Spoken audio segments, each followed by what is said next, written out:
The time has come. Game day, the week before the big game day, which means don't fall for another trap. UCLA, let's go. Take down the Cats. Let's tell you how once again. You are Locked On UCLA, your daily podcast on the UCLA Bruins. Part of the Locked On Podcast Network, your team every day.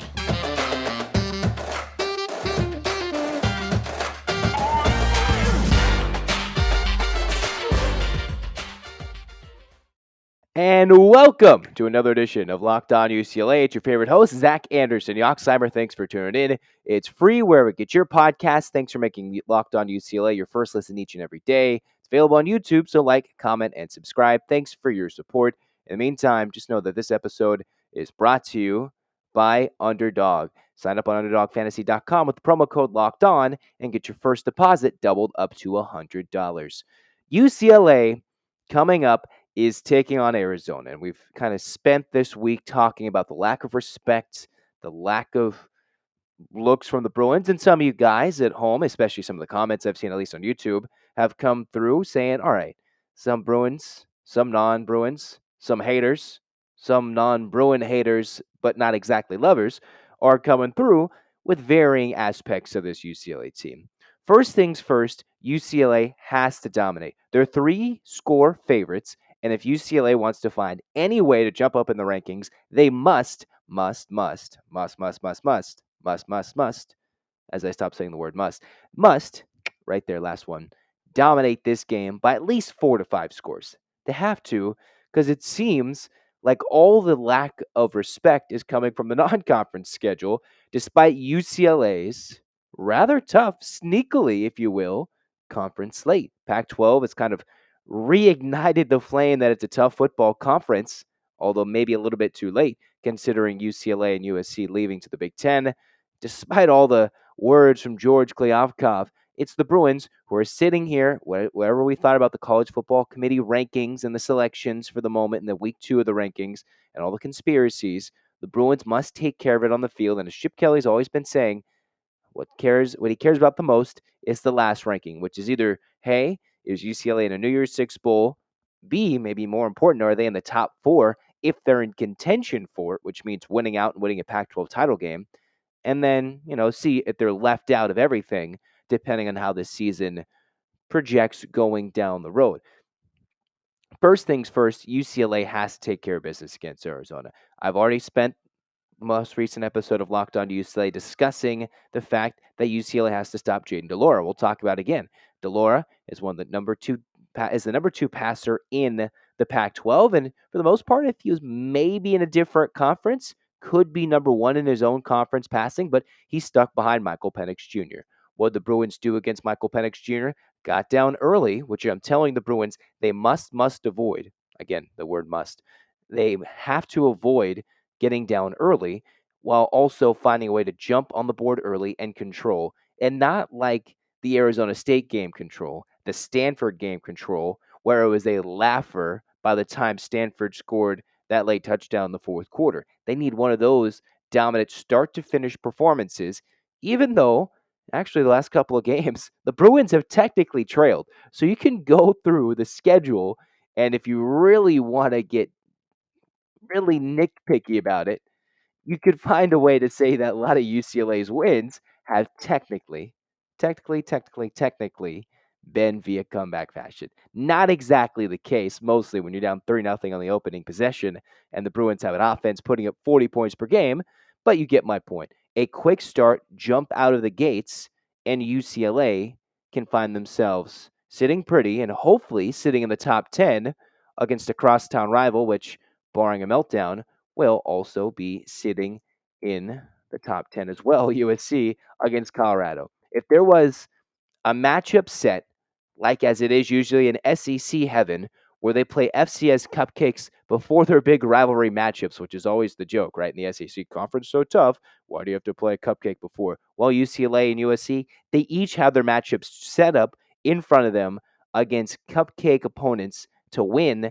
And hopefully for the Bruins, even I think USC wants this, both teams to be in the top 10 by the time they match up, whatever time they play on November 19th. but UCLA needs to win this one by 4 scores to demand the respect that, quite frankly, they seem to deserve at this point of the season. They've beaten everybody in front of them.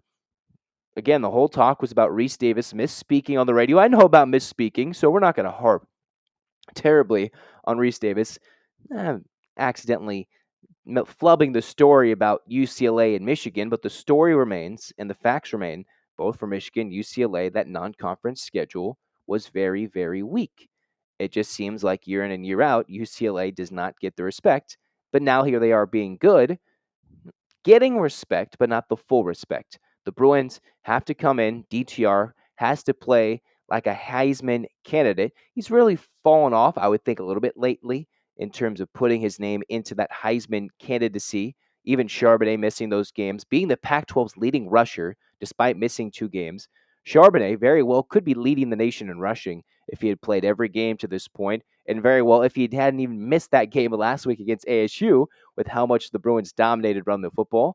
He very well could be leading the nation in rushing with a big day if he had like against Colorado and many of the other teams in the Pac-12 or the teams he's played.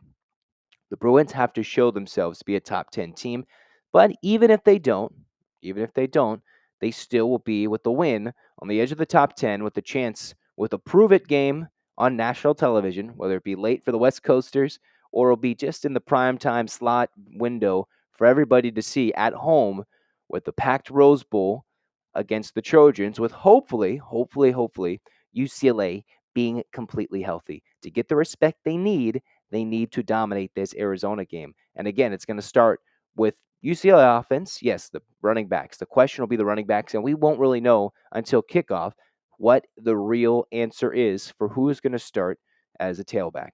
We won't. Will it be DTR running the football a lot? Will he be throwing in the football a lot? Again, the porous run defense for Arizona might mean it doesn't matter who puts the pads on and straps it up and runs the football. It still might be a big gain, but still, like UCLA's workhorse is to get a couple of carries and get back in the flow of things, building for the USC game. But if they need a game off, then they need a game off. The big ask this weekend is against an Arizona offense that generally puts up about 30 points per game. As I already mentioned, they've got 3 lethal receivers in the most recent episode: Jacob Cowing, Dorian Singer, and Tatarion McMillan.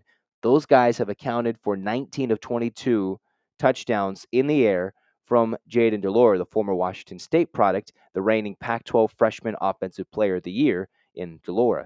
UCLA, this is a game where the defense has to stand out, and they found ways to stand out for 2+ quarters, but this, a game against Arizona, is the one where they must dig into the ground, dig their cleats in, and say no. Maybe post a shutout. Yes, against the team and that could throw the ball around. Yes, it's a little tougher. But this is a game where UCLA wants to need that mentality, which most defenses have. Technically, right? You want that mentality. We don't want to give up any points. Well, some of those statements are truer than others, but this would be a one-statement game if UCLA could really hold Arizona down to a touchdown and a field goal. And as we highlighted at Throwback Thursday, 66-10 when Jonathan Franklin broke the rushing yards record, become the UCLA all-time leading rusher just over a decade ago in 2012 against the Cats. Although that was a ranked Arizona team then, this is a stumbling Arizona team, getting better than recent years, actually, in fact, but still a terrible Arizona team that the Bruins must take care of at home, and this must be a lockdown defensive effort. What's going to look like? What's my predictions? We'll talk about that after I tell you about Underdog Fantasy. This episode, once again, brought to you by Underdog Fantasy. That is the place to spice up the college football season.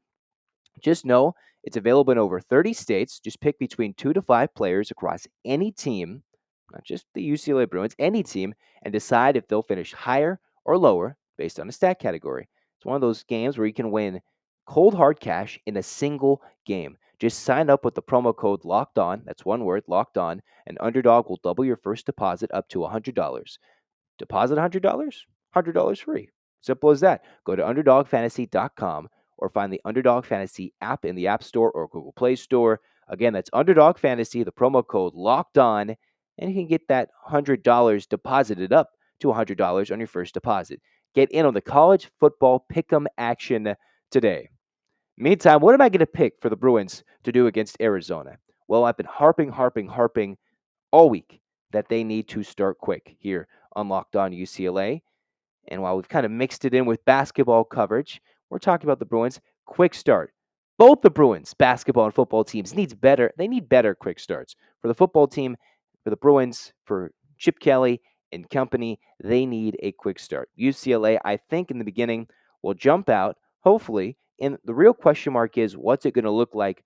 How do they come out schematically offensively? Is it more of a passing game? Is it Kaz Allen, you're running the ball and you're going to run past this Arizona defense and torch them for 2 quick, long touchdowns? Is it another one of those attacks that goes for 400 yards? Funny enough, between the two Arizona schools, the Wildcats' rush defense is way worse than the Sun Devil rushing defense. But I don't think UCLA will post 400 yards rushing. I do not think so. A lot of it due to the health of the running backs room. And I think UCLA will try and get things into the passing game to get DTR back in the flow, knowing the next week he's going to have to throw the ball, one would assume, a bit more and be more successful with it than he's had to be these last few weeks when UCLA simply run up and down Stanford and Arizona State at home and on the road.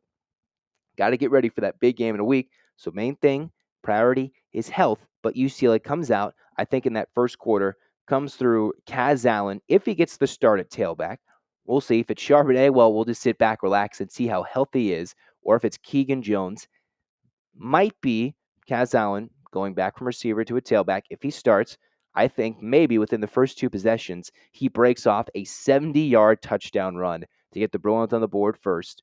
UCLA then stops Arizona first couple of times. Latu maybe gets a sack or two.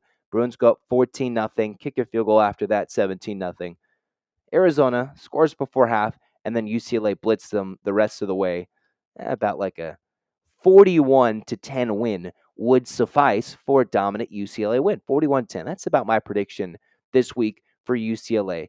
Within that 4 to 5 score range where they dominated, didn't keep it close, relatively decently close at halftime before the Bruins, as they've done a majority of this year, and when they had that lengthy winning streak before it was snapped in Eugene, which was dominate second halves of games. Not only does UCLA need to come out of the gate strong, they can't let teams back in it with a letdown late in the third quarter and the fourth quarter, which is what they've done twice this season against Washington and against Arizona State. Again, those are the points that are crucial. These are just eye candy points. This is what the committee is looking at. They're looking at the resume, blind resumes. They're like, oh, UCLA, more ranked wins, USC. We're assuming this is USC, so we're just going to put them ahead of them. Well, UCLA has to pass the eye test to go forward. And yes, again, they're going to have their opportunity. But against Arizona, they need to prove to all of us they got to pass the eye test and prove they're ready, not to the rest of the nation, that they're ready to play SC and try and maybe compete for something beyond that in the postseason here in 2022. So my final score prediction, 41-10. If Charbonnet plays, if he plays, I think he has a similar total to Colorado. 9 carries, 100 yards, a couple of touchdowns, where he just makes it look so simple, but doesn't really get worked that much. If he doesn't play, I think Kaz Allen might get the bulk of those runs and take the bulk of those carries, get over 100 yards, bust off another long touchdown run. The key is, can he hold on to the football? He almost fumbled it last week against Arizona State, but DTR was there to save today, which would have been a third costly, very costly Bruin turnover in a game that maybe could have turned the tide of the game at that point, as we saw how close that one got in Tempe. I think Charbonnet, if he plays, 100 yards, 9 carries, similar to the Colorado stat line when he posted way back when during the Bruins' first conference game of the year on the road. Otherwise, it might be Kaz Allen, maybe Keegan Jones. If Keegan Jones plays, maybe a receiving touchdown here and there. Other than that, I think DTR finally gets over 200 yards, not only 200 yards, close to 276 yards, and I would say 2 passing touchdowns, 1 touchdown on the ground for DTR, and dare I say it, no hurdles. I say no hurdles against Arizona. That might be something to look out for, as we always have our thrilling moment of the week with Nissan, but, gotta check out no hurdles for DTR. I think that's, I think there's not a hurdle. I think he's going to wait, keep it down, and then make sure to bust it out, whatever it looks like against USC a week later. I think that's what it looks like. 41-10, the offense, either Allen with 100 yards rushing or Charbonnet on 9 carries, 100 yards. If Allen's the one carrying the football, big touchdown run like he did against ASU, about a 75, 70-yarder. DTR, 2 touchdowns in the air, 1 rushing touchdown, about 276 yards, no hurdles. Defense with Jaden Delore, who's one of the top 20 in the country in terms of turning the football over with interceptions. He's got 8. I think the Bruins actually nab 2 picks, get 2 sacks, and 2 tackles for losses in this one against Arizona, while holding them, bear with me, to 10 points. Arizona has been allowing well over 40 points these last 4 losses in a row since their Colorado game. And can the Bruins hold them and bottle them under 3 offensive scoring possessions? Can they? The numbers say the Bruins won't, but I believe Arizona can certainly get hot and make this one interesting late. But UCLA would need that 41-10 game to get more respect.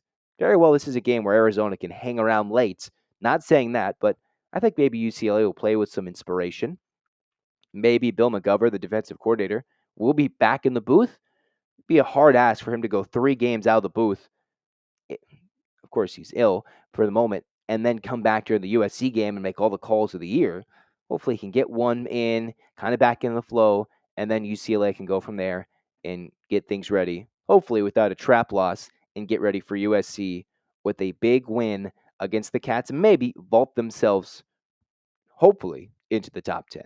So I say 41-10, and that's it for football coverage. We'll have our post-game reaction either late Saturday night, as you know, it's another late game, or we'll do it Sunday morning like we did last week, and we'll talk about UCLA's hopeful win. See if I was close. Again, those keys, can they get in the backfield? Can they force those turnovers? And can they start off and win? Thursday, that's the episode where I had more of my keys. This one's more prediction-based. Oh, will they do this? Will they do that?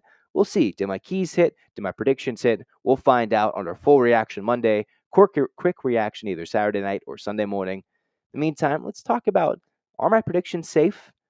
As safe? Maybe not so safe, but they're not as safe as, say, securing your home with home security. If you've been putting it off, you're going to want to listen up. Right now, you, Locked On UCLA listeners or viewers on YouTube, can order the #1 rated SimpliSafe home security system for 50% off. That's their biggest offer of the year, and you don't want to miss it. SimpliSafe was named the best home security system of 2022 by U.S. News and World Report for a 3rd year in a row. In emergency, they've got 24/7 professional monitoring agents that use Fast Protect technology exclusively from SimpliSafe to capture critical evidence and verify that the threat is real. Just know that SimpliSafe is just around the corner. Yes, we might have the phone in the background, but just know they are safe. They can call you. They can call you and let you know that they're just around the corner. They can tell you that they're right here. They can tell you they're over there. They can reach out to you and tell you that the threat is real with their critical evidence and their Fast Protect technology. Don't miss your chance to save big on the only security system I recommend. Get 50% off the new SimpliSafe system at simplisafe.com/lockedoncollege. That's their biggest discount of the year, so don't wait. That's simplisafe.com/lockedoncollege. There's no safe like SimpliSafe. 50% off at simplisafe.com/lockedoncollege. So, as we're going to wrap things up here for this one, Locked On UCLA, final segment, we're getting back to basketball. The Bruins looking to start 2-0 against Long Beach State. Another one of those maybe not big name programs coming in terms of, the Villanovas like last year at Kentucky, who the Bruins play. They go to Maryland, Illinois, maybe Virginia down the line. All those big games the Bruins are waiting to play.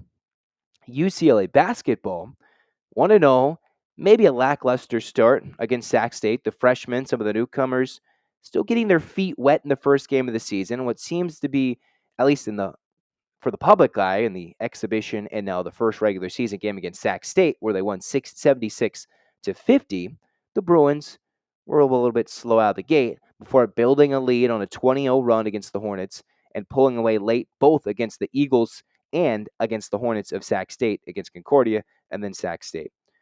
UCLA is in a bit of a stretch here basketball-wise, where they have some sneaky, intriguing matchups, and it will be a nice test for the Bruins to really gauge how good they are, at least in the early going for UCLA's team. They get Long Beach State regular season conference champ of their mid-major conference, the Big West. You have Norfolk State, who is also a conference champ. And then you get to the Continental main tire event next weekend, Illinois, and then either Baylor or Virginia. Yeah, that's a quite the threesome right there in terms of games. You got Illinois, then the UCLA SC game football, and then either Baylor or Virginia between Los Angeles and Vegas. That could be a very prime time weekend for UCLA athletics for basketball and football, where you get Illinois, boom, Baylor/Virginia, depending on the win or loss, and SC next weekend. That is prime time. And even if you've missed it, UCLA's got Bellarmine, and Bellarmine just went and beat Louisville on the road.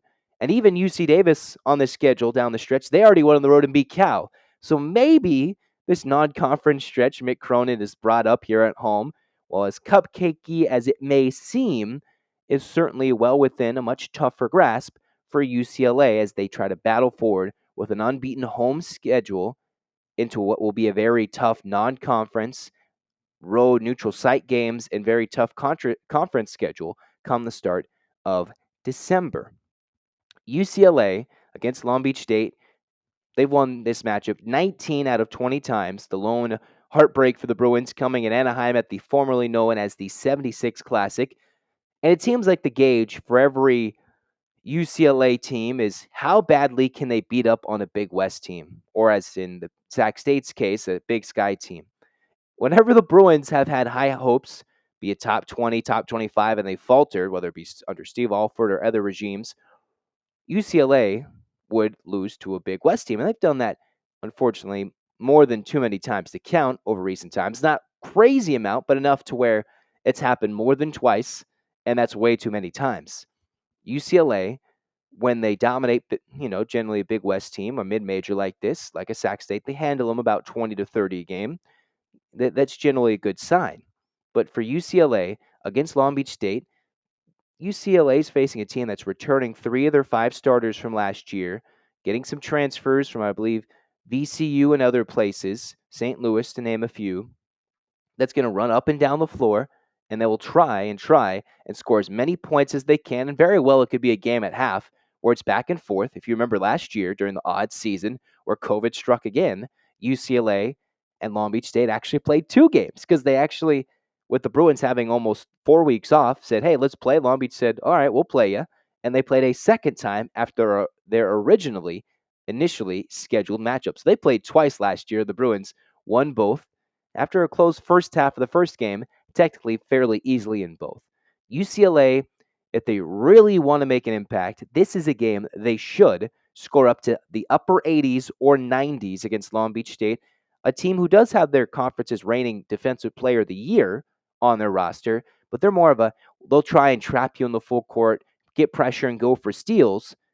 And they are, mind you, Long Beach State coming in 1-0 on a mid-major win on the road against California Baptist down the road in Riverside. But UCLA should be able to handle this. The guard play for Long Beach isn't, say, as good, at least initially as one might think, as last year, where they had the Conference Player of the Year leave. They did have their leading scorer come back in Joel Murray.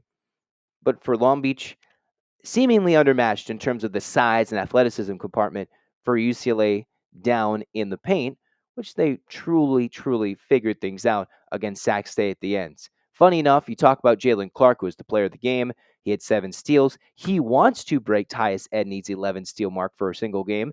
If you forgot, the second highest single game steal total, Darren Collison against Long Beach State back in 2006. That also started a Final Four run. When Tyus Edney had 11 steals, what happened that year? The Bruins won a national championship. So when the Bruins possibly have a defensive threat as dominant as Jalen Clark is, who can shut down the opposing team's big-time scoring threat and turn easy turnovers into buckets, UCLA may be primed for another deep March run. Of course, you got to play the games, build the team, find the scoring threats, let the freshmen develop. But UCLA, for the most part, against Long Beach State, should be aiming to score in the upper 80s to 90s if they really want to run this one away in the Laffer and just outpace Long Beach State. I'm not expecting a slow-paced slugfest that was that first half against Sac State and UCLA. Long Beach, a little bit different style, not 5 transfers in the starting lineup, although they have built different transfers mixed in. They've kind of been there for a little bit. I guess maybe the same as Sac State in terms of transfers in the starting lineup now that I think about it. But for both teams, up and down pace, UCLA should outdistance them. But if the Bruins struggle from distance from three, then this game might be close in the first half until UCLA finds their footing from down count. I just broadcasted a game last night where a team missed 22 threes of 26 attempts and still won by 12. It just kind of is how it is. But the Bruins should be aiming for a high scoring affair. And against Sac State, yes, it was a slow game, 76 points, whatever it may be. The Bruins should be pushing for 80 and don't keep Long Beach State in it late and let the upstart mid majors that the Bruins will face a lot at home this year in the game way too late. So for me, one, the Bruins aim for 80, if not 90 to score. And for the most part, let's see how many steals Jalen Clark can get. Let's see if he can break that 7 steals. And also, another key note, looking if you're either going to watch this game, listen to it from the radio call, whatever it may be, just know Tiger Campbell 4 points away from getting to 1,000 career points. So maybe that comes early. Maybe it takes him a few minutes. Maybe it takes him a while. Hopefully not. Tiger Campbell 4 points away from 1,000 career points for a long-time Bruin. So that's the thing. 1,000 points for Tiger. Score a lot of points. And how many steals can Jalen Clark get? And another thing, which is pretty simple and pretty obvious, which freshman steps up? Amari Bailey did have 10 points, but it wasn't the most impressive 10 points he will score this season. Let's see which freshman showcases their athleticism, their dominance, as we do expect, hey, a Dembona to play after his quote-unquote one-game suspension from the NCAA. We'll see what it looks like if Bona's official first appearance in the Bruins is dominant, adding to the athleticism and dominance down low. In the meantime, look for Bona. What's he going to look like if available tonight? If he's one of those freshmen that steps up, which one will step up? Jalen Clark, is he going to go for a bazillion steals? Tiger Campbell's 1,000, and can the Bruins score a lot of points? This is a matchup they should.